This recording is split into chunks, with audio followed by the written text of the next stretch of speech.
Hai, kami dari kelompok 5 mata kuliah Farmasi Kesehatan Masyarakat S1 Farmasi Institut Ilmu Kesehatan Baktiwiyata Kediri.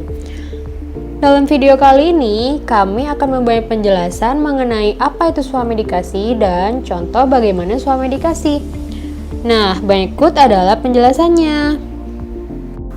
Menurut WHO, swamedikasi adalah pemilihan dan penggunaan obat modern, herbal, maupun tradisional oleh seorang individu dalam mengatasi penyakit atau gejala penyakit. Swamedikasi biasanya dilakukan untuk mengatasi keluhan dan penyakit ringan seperti demam, nyeri, pusing, batuk, pilek, sakit mah, diare, dan lain-lain. Hal yang perlu diperhatikan oleh pasien yaitu dalam memilih pengobatan sendiri, pasien harus mengenali gejala yang dirasakan, memilih produk yang sesuai dengan kondisinya. Selain itu, pasien juga harus memiliki informasi yang tepat tentang obat yang akan mereka konsumsi. Informasi mengenai obat bisa didapatkan dari apoteker saat membeli obat di apotik. Nah, apa sih alasan masyarakat lebih memilih swamedikasi? Yang pertama, mahalnya biaya kesehatan, sehingga untuk mengatasi penyakit ringan, masyarakat memilih pengobatan sendiri. Yang kedua, meningkatnya media informasi, sehingga pengetahuan tentang obat bisa diakses dengan mudah. Yang ketiga, promosi obat bebas dan obat bebas terbatas melalui media cetak maupun elektronik semakin banyak. Obat yang boleh diberikan saat swamedikasi yaitu obat bebas terbatas, dan obat wajib apotek. Ada yang bisa saya bantu, Pak? Mbak, obat batuk flu apa ya?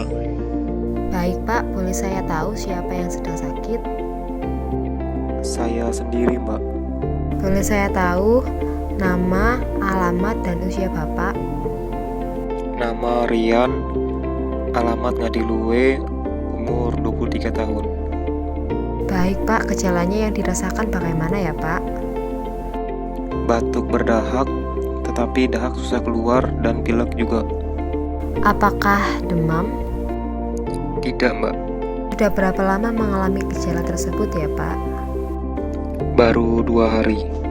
Apakah Bapak sudah meminum obat atau yang lainnya untuk mengatasi rasa sakitnya?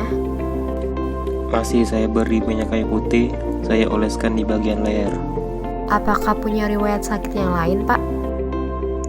Tidak ada, Mbak. Apakah Bapak punya alergi obat? Tidak ada, Mbak. Sebentar, saya ambilkan dulu ya, Pak, obatnya. Iya, Mbak.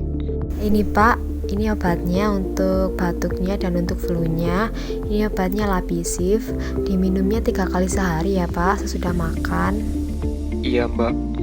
Baik, Pak, untuk mempercepat proses penyembuhannya, lebih baik Bapak menghindari memakan gorengan ya, Pak ya, atau makanan yang berminyak lainnya.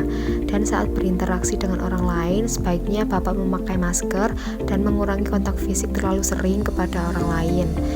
Dan setelah meminum obat, lebih baik Bapak menghindari berkendara. Apabila gejala dan sakitnya semakin parah, diharapkan Bapak segera periksa ke dokter ya, Pak. Terima kasih. Semoga lekas sembuh ya, Pak. Iya, Mbak. Kelebihan swamedikasi menurut Anif 1997, keuntungan melakukan swamedikasi yaitu lebih mudah, cepat, hemat, tidak membebani sistem pelayanan kesehatan, dan dapat dilakukan oleh diri sendiri. Kekurangan swamedikasi yaitu obat dapat membahayakan kesehatan apabila tidak digunakan sesuai dengan aturan, pemborosan biaya dan waktu apabila salah menggunakan obat. Kemungkinan kecil dapat timbul reaksi obat yang tidak diinginkan, efek samping atau resistensi. Saran dalam melakukan swamedikasi: apoteker harus memahami dan menyadari kemungkinan terjadinya kesalahan pengobatan medication error dalam pelayanan. Untuk menghindari hal tersebut, apoteker harus menjalankan praktek sesuai standar pelayanan. Apoteker juga harus mampu berkomunikasi dengan tenaga kesehatan lainnya dalam menetapkan terapi untuk mendukung penggunaan obat yang rasional. Dalam melakukan praktek tersebut, apoteker juga dituntut untuk melakukan monitoring penggunaan obat, melakukan evaluasi, serta mendokumentasikan segala aktivitas kegiatan. Untuk melaksanakan semua kegiatan itu, diperlukan standar pelayanan kefarmasian. Nah, bagaimana teman-teman? Semoga dari video ini kalian bisa mendapatkan informasi tambahan ya tentang swamedikasi. Terima kasih telah menonton.